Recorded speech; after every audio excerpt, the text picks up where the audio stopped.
अस्सलाम नाज़रीन, मैं हूं असद अली तूर अपने प्रोग्राम असद तूर अनसेंसर्ड में। आज हम आपको बताएंगे कि जो उस्मान डार हैं वो किसकी हिरासत में थे, किसने उनसे ये इंटरव्यू करवाया, ये सब कुछ हम आपको आज बताएंगे। और इसके अलावा जो इंटरव्यू में उस्मान डार साहब ने जो बयानात दिए हैं, जो इल्ज़ामात लगाए हैं पीटीआई पर, उनमें कितना सच है और कितना झूठ है। और जो उस्मान डार साहब की वालदा ने जो स्टेटमेंट जारी की है वो क्या है, उसका भी हम आपको बताएंगे। जबकि हम कुछ बात अपने मीडिया के एथिक्स पर भी करेंगे। तो चलिए स्टार्ट अपने ही एथिक्स से पहले चले हम लेते हैं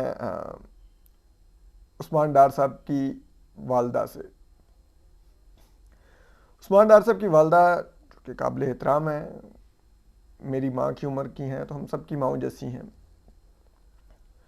तो उन्होंने एक स्टेटमेंट दी है उस्मान डार साहब के इंटरव्यू के बाद कि ख्वाजा आसिफ, ये तुमने बयान दिलवाया है, तुम यही चाहते थे, लेकिन अब मैं तुम्हारे खिलाफ इलेक्शन लड़ूंगी और मैं सब कुछ। बसद एहतराम माँ जी, आपको भी पता है उस्मान डार को ना तो ख्वाजा आसिफ ने उठवाया था, ना ख्वाजा आसिफ साहब ने हिरासत में रखवाया था, और ना ही ख्वाजा आसिफ साहब ने उनका कामरान शाहिद से इंटरव्यू अरेंज करवाया था, और ना ही जो उन्होंने इंटरव्यू में इल्ज़ामात लगाए हैं वो ख्वाजा आसिफ ने उनको बताए थे। पहली बात, अगर बात करनी है माँ जी तो पूरी कीजिए। वो मिलिट्री इस्टेब्लिशमेंट की हिरासत में थे, आप भी जानती हैं, आप भी जानती हैं उनको क्यों उठाया गया था, और आप भी जानती हैं उनका इंटरव्यू किसने दिलवाया था। तो आप ज़रूर, ये आपका आईनी हक है, आपकी सियासी वाबस्तगी रखना आपका आईनी हक है कि आप इलेक्शन लड़ें। आप ज़रूर ये काम कीजिए, आपके आईनी हक का एहतराम। आप जिस मर्ज़ी हल्के में पाकिस्तान से लड़ना चाहें, आप ज़रूर उस हल्के से इलेक्शन लड़िए। आप बेशक ख्वाजा आसिफ के मुकाबले में इलेक्शन लड़िए, that all are your constitutional rights. हम उसकी रिस्पेक्ट करते हैं और उसको इंडोर्स करते हैं कि ये आपका हक है। लेकिन बराए मेहरबानी पीटीआई के वोट को गुमराह मत कीजिए कि वो ख्वाजा आसिफ की वजह से कर रहे थे। एवरीबडी नोज कि वो मिलिट्री इस्टेब्लिशमेंट की हिरासत में थे। अब चीज़ ये है कि उस्मान डार साहब जिस अंदाज में मंजर आम पर है, ठीक है, वो सितंबर में उठाए गए थे कराची से, और कराची में भी कहाँ से, मलीर कैंट से। वो गाड़ी में कहीं पर जा रहे थे जब रास्ते में उनको गिरफ्तार किया गया। इसकी तस्दीक सिंध के निगरान वज़ीर दाखिला ब्रिगेडियर रिटायर्ड हारिस नवाज साहब ने भी की, ठीक, कि इनको गिरफ्तार किया गया। उसके बाद इनको किसी कोर्ट ऑफ लॉ में प्रोड्यूस नहीं किया गया, यानी कि इनको गिरफ्तार करने के बाद जबरी गुमशुदा किया गया, ठीक है। सिंध हाई कोर्ट में पिटीशन चल रही थी कि इनको प्रोड्यूस किया जाए किसी कोर्ट ऑफ लॉ में, इनके खिलाफ कोई मुकदमा है तो लाया जाए, ठीक है, और इनके अगवा का मुकदमा दर्ज किया जाए अगर इनको कोर्ट ऑफ लॉ में प्रोड्यूस नहीं किया जा रहा। और अभी लास्ट हियरिंग पे सिंध हाई कोर्ट में पुलिस ने कहा था कि नहीं, हमारे पास अगवा की दरख्वास्त नहीं आएगी तो हम मुकदमा दर्ज करेंगे, और सिंध हाई कोर्ट ने ऑर्डर किया था कि इनके अगवा का मुकदमा दर्ज करें। एक माह अब ब्रिगेडियर हारिस नवाज साहब बता दें कि उस्मान डार किसके पास थे, क्यों कोर्ट ऑफ लॉ में प्रोड्यूस नहीं हुए। अगर उनका कोई जुर्म था, अगर उन्होंने कोई किया था तो क्यों नहीं आए वो, आखिर क्यों, किसके पास थे। तो पाकिस्तान में फिर वो एक ही के पास हो सकते हैं, तो मिलिट्री इस्टेब्लिशमेंट है, वही इसी तरह आइन और कानून को तोड़ती है, रूंधती है, तो उन्हीं के पास थे, ठीक है। फिर आप देखिए कि जिस अंदाज में उनको 1 माह लापता रख के फिर ऑल ऑफ सडन उनको कामरान शाहिद साहब के घर ले जाया गया, किसकी मर्जी से गए होंगे वो? क्या उस्मान डार आज़ाद थे जो वो चले गए? आज़ाद थे तो पहले अपने घर जाते, अपनी वालदा को मिलते, कहते कराची में जो पिटिशन हुई है वो गलत है, मैं तो आज़ाद हूँ। अगर वो एक आज़ाद शहरी थे, वो जाते किसी अवामी मुकाम पर नजर आते, कहीं 1 महीने से कहाँ थे उस्मान डार? तो ये इटसेल्फ जाहिर करता है कि ये जो बयान है ये ज़बरदस्ती दिलवाया गया, ये इंटरव्यू ज़बरदस्ती करवाया गया है, गन पॉइंट पर करवाया गया है। और कामरान शाहिद साहब ने जिन्होंने इंटरव्यू किया, उन मौसूफ का अपना भी बैकग्राउंड देख लीजिए। मुशर्रफ दौर में जब एक गद्दार आमिर की इस मुल्क पर मार्शल लॉ नाफिज उसने किया हुआ था, तो ये पीटीवी में नमूदार हुए और अपनी सहाफ़त से ज़्यादा अपनी शक्ल सूरत और अदाकार शाहिद के बेटे होने की वजह से नमूदार हुए। और इन्होंने सहाफ़त के साथ वही किया है जो अदाकार शाहिद साहब के बारे में मशहूर था कि वो अदाकाराओं के साथ करते हैं। तो अब उनके आके बैठ के ये इंटरव्यू देने उनको, और उसमें इन्होंने जो इल्ज़ामात लगाए, एक तो बड़ी मज़ा खेज़ चीज़ है कि इन्होंने जो 9 मई की जो साजिश के जो किरदार बताए, वो सारे वो हैं जिन्होंने अभी तक पीटीआई नहीं छोड़ी। आज़म स्वाति, मुराद सईद, हमाद अज़हर, इमरान खान वगैरह वगैरह। ठीक है, जो लोग अच्छे बच्चे बन के पीटीआई छोड़ के इस्तेहकाम पाकिस्तान पार्टी या पीटीआई पार्लियामेंटेरियंस में शामिल हो चुके हैं, उनमें से उन्होंने किसी का नाम नहीं लिया। ठीक है, यानी कि जो मिलिट्री इस्टेब्लिशमेंट की वॉशिंग मशीन से धुल के और ड्राई क्लीन होके जा चुके हैं मिलिट्री इस्टेब्लिशमेंट की बनवाई हुई पॉलिटिकल पार्टीज में, उनका नाम नहीं इन्होंने लिया। ठीक है, दूसरी बात जो उस्मान डार साहब ने की, उन्होंने कहा कि जी 9 मई का वाक़या, एक तो उन्होंने कहा कि जो हमने अक्टूबर में लॉन्ग मार्च किया था, सितंबर के आखिरी हफ्ते और अक्टूबर में, वो हमने जनरल आसिम मुनीर को आर्मी चीफ बनने से रोकने के लिए किया था। बिल्कुल ऐसा ही है, और ये बात तो पहले से रिकॉर्ड का हिस्सा है। उस्मान डार साहब नया क्या कह रहे थे? उन्होंने कहा ये हम बताते हैं जो उन्होंने नया कहा, और उसका भी हम आपको बताते हैं कि वो भी नया नहीं है, दरअसल वो एक एतराफ़ है, पहली दफ़ा जो ऑन रिकॉर्ड किया गया। तो ये सब कुछ रिकॉर्ड का हिस्सा था। ठीक है, दूसरा उन्होंने कहा कि जी 9 मई के जो वाक़यात हैं, ये मनसूबाबंदी थी, इमरान खान की हिदायत थी कि फ़ौज के मराकज़ पर ये हमले करने हैं। बिल्कुल पीटीआई का ये प्लान था कि 9 मई को हम लोग फ़ौज के मराकज़ का घेराव करेंगे। और तीसरा जो उस्मान डार साहब ने, जो किसी पीटीआई के रहनुमा की तरफ से पहली दफ़ा ये बात रिकॉर्ड पर की गई है, अदरवाइज़ ये बात भी नई नहीं है, असद तूर अनसेंसर्ड में ही हमने ये एक्सक्लूसिवली रिपोर्ट की थी कि इमरान खान साहब को पीटीआई के अंदर से, फ़ौज के अंदर से लोग इमरान खान साहब को बता रहे थे कि अगर आप इस तरह से फ़ौज के तनसीबात पर हमले करेंगे तो army chief general Asim Munir के ख़िलाफ़ एक बगावत हो जाएगी फ़ौज के अंदर से, और वो फ़ौज की क़यादत से हटा दिए जाएंगे। बिल्कुल ही ऐसा ही था। लेकिन हम इसका आपको बताते हैं कि ये इस मौके पर उस्मान डार साहब के कहने का क्या मतलब है, यही असल खबर है। लेकिन हम आपको पहले बता दें कि बिल्कुल ऐसा ही था। फ़ौज के अंदर से इमरान खान साहब ने बहुत ज़्यादा लॉबिंग की थी रिटायर्ड मिलिट्री अफसरान के ज़रिए, जो हमने ही आपको बताई थी, जनरल फैज़ हमीद के ज़रिए। ये पूरी एक असेसमेंट थी पीटीआई के पास कि इस तरह से जब फ़ौज की तनसीबात पर हमले होंगे तो वो फ़ौज जो मोर देन 90% प्रो पीटीआई और प्रो इमरान खान है, वो बददिल होगी कि हमें एक तो अवाम के सामने ला खड़ा किया गया है और दूसरा अवाम भी वो जो हमारी पसंदीदा पीटीआई है, तो वो बददिल होके हथियार फेंकने लग जाएंगे या वो अवाम में आकर मिलने लग जाएंगे। तो उससे जो ऊपर बैठे हुए सीनियर लेफ्टिनेंट जनरल्स हैं उन पर प्रेशर आएगा और वो जाएंगे army chief general Asim Munir के पास कि sir you are not bigger than the institution, आप इदारे से बड़े नहीं हैं, इदारे से ज़्यादा आपकी अहमियत नहीं है। तो अब जो हो रहा है, हमारे इदारे की चेन ऑफ कमांड टूट रही है। जवान और नौजवान ऑफिसर्स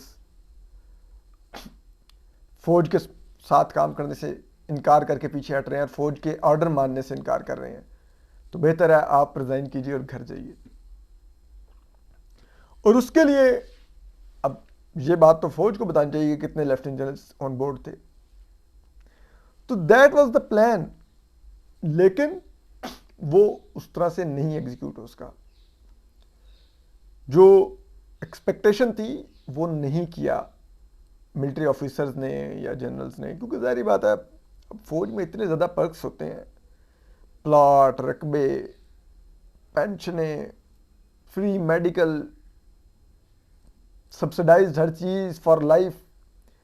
तो फौजी अफसर 10 दफ़ा सोचता है कि वो ये करे तो यार मतलब जहाँ पे एक मेजर रिटायर होते हों तो वो आपको 10-15 करोड़ का पड़ता हो, एक ब्रिगेडियर आपको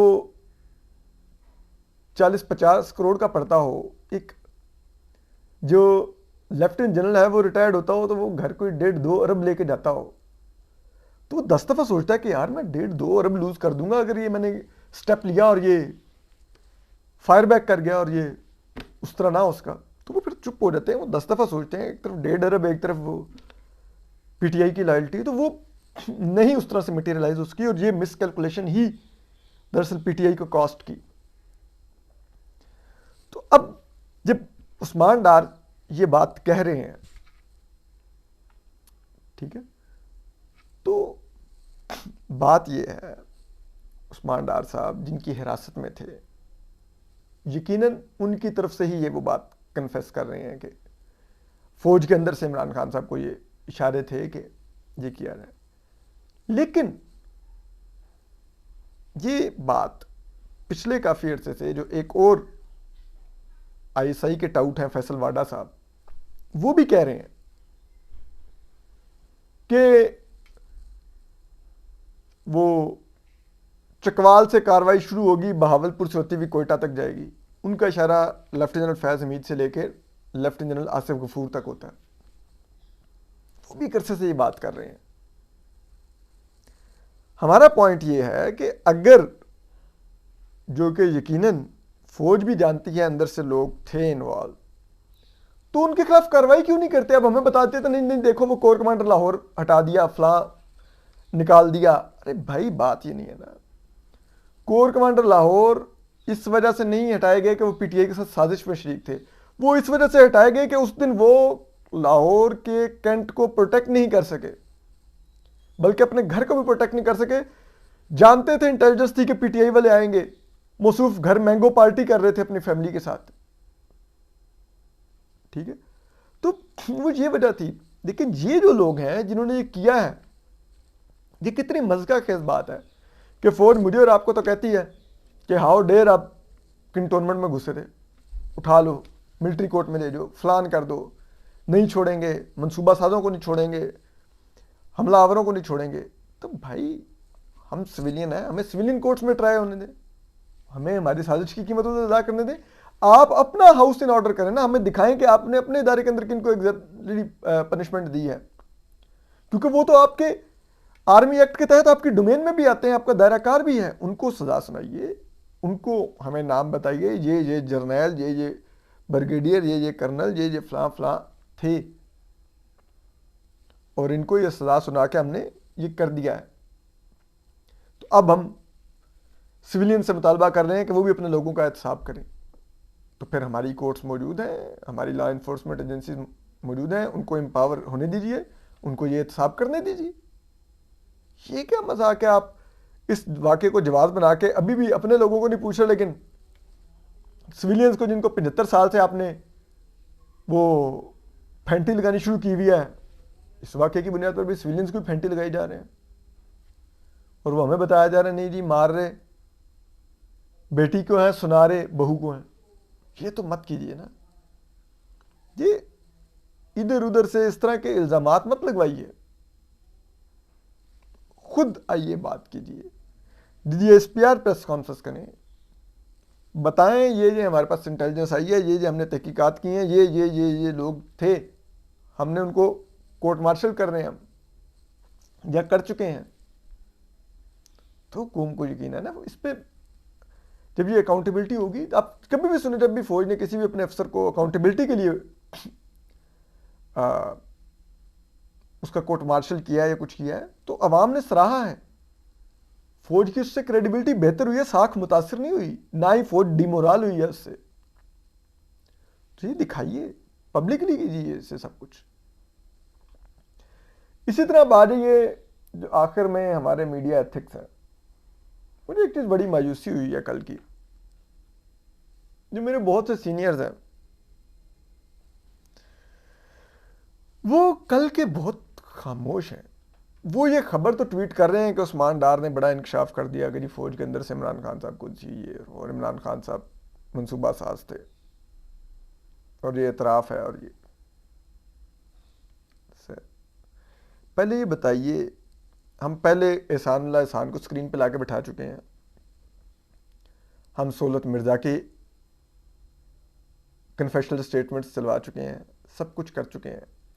क्या हम मीडिया, हम सहाफ़ी रियासत के प्रोपेगेंडा के टूल हैं? क्या सहाफ़त की जो तशरीह है, हम सहाफ़ी की जो लॉयल्टी है, वो आईने पाकिस्तान से होती है या वो इदारों और सियासी जमातों से होती है? आप बता दीजिए। और अगर ऐसा नहीं है तो फिर आप लोगों ने कल का ये उस्मान डार का इंटरव्यू क्रिटिसाइज क्यों नहीं किया सबने, कि ये कैसे कामरान शाहिद ने और दुनिया न्यूज़ ने अपना प्लेटफॉर्म दिया इस काम के लिए? Why nobody speaking on it? क्या हमारे यहाँ पे अब सहाफ़ियों को ये एहसास नहीं हो रहा कि पहले मिलिट्री इस्टेब्लिशमेंट के दूसरे लाडले थे और हम लोग रिसीविंग एंड पे इसलिए थे कि हम लोग मिलिट्री इस्टेब्लिशमेंट की उस पॉलिसी को क्रिटिसाइज़ कर रहे थे कि सियासत में मुदाखलत कर रही है, सियासी जमातें तोड़ रही और बना रही है। अब भी पॉलिसी वही कंटिन्यू है, लेकिन अब उन्होंने उन लोगों को अबैंडन करके हमारी तरफ ज़रा शफकत भरी निगाहों से देखा है, तो हम भाग के फ़ौरन जाके उनकी गोद में बैठ गए हैं। हमारे यहाँ पे उस दौर में जो ज़ेरे ताब थे उनको टीवी स्क्रीनें मिल गई हैं, गाड़ियाँ मिल गई हैं, कुछ बोल रही नहीं है, कोई कह रहा ही नहीं है कि क्या हो रहा है, ये मुल्क में कैसे हो रहा है और क्यों हो रहा है। हमारी एक प्रिंसिपल पोजीशन होनी चाहिए और वो प्रिंसिपल पोजीशन हमें कभी नहीं छोड़नी चाहिए। सहाफ़ी की लॉयल्टी आइन प्रिंसिपल्स के साथ होनी चाहिए। आइन और रसूल ये दो चीज़ें हैं जो एक सहाफ़ी को सहाफ़ी बनाते हैं। ये नहीं हो सकता कि हमारा ये हम कहें कि हम इस असूल पे बिलीव रखते हैं कि किसी को लापता नहीं किया जाना चाहिए और उसके लिए हम इस साइड के लोग लापता हों तो हम शोर करें कि ये रियासत शख्सी आज़ादियों पर जब्र कर रही है, लेकिन इस साइड के लोग अगवा हों तो वो हमें पसंद ना हो, इसलिए हम कहें कि ठीक है इनका अगवा ठीक है। फिर इसका मतलब है हमारा मसला रियासत की तरफ से जबर नहीं है, हमारा मसला ये था कि जो हमारी साइड का बंदा था वो उठाया कैसे गया। और इसका मतलब है कि हमारे माली, सियासी और दीगर मुफादात किसी खास इदारे या सियासी जमात के साथ जुड़े होते हैं और उसी के लिए हम बोलते हैं। लेकिन जब दूसरी साइड पे वही चीज़ शुरू होती है जो इस साइड पर चल रही होती है तो हमें कोई फ़र्क नहीं पड़ता। मैं कल देख रहा कि मैंने एक ट्वीट किया तो पीटीआई के बहुत से लोग आकर हम आपसे कभी हम आपको पसंद नहीं करते थे लेकिन आज आपसे एग्री कर रहे हैं। भाई आप मुझसे आज भी डिसएग्री कर रहे हैं, मुझे क्या फ़र्क पड़ता है? मैं कोई आपकी जमात के लिए थोड़ा बयान दे रहा हूँ, मैं तो एक रसूल की बात कर रहा हूँ कि ये कैसे हुआ कि एक अंडर कस्टडी उस्मान डार जो लापता थे, जबरी गुमशुदा थे, मिलिट्री एस्टेब्लिशमेंट की हिरासत में थे, वो आए और लाके उनका टीवी पे एक पूरा इंटरव्यू करवा दिया गया। क्या हमारा माशरा इतना बांझ हो गया कि उसके साथ अब इस तरह खेला जाएगा? अपना ख्याल रखिए। अल्लाह हाफिज।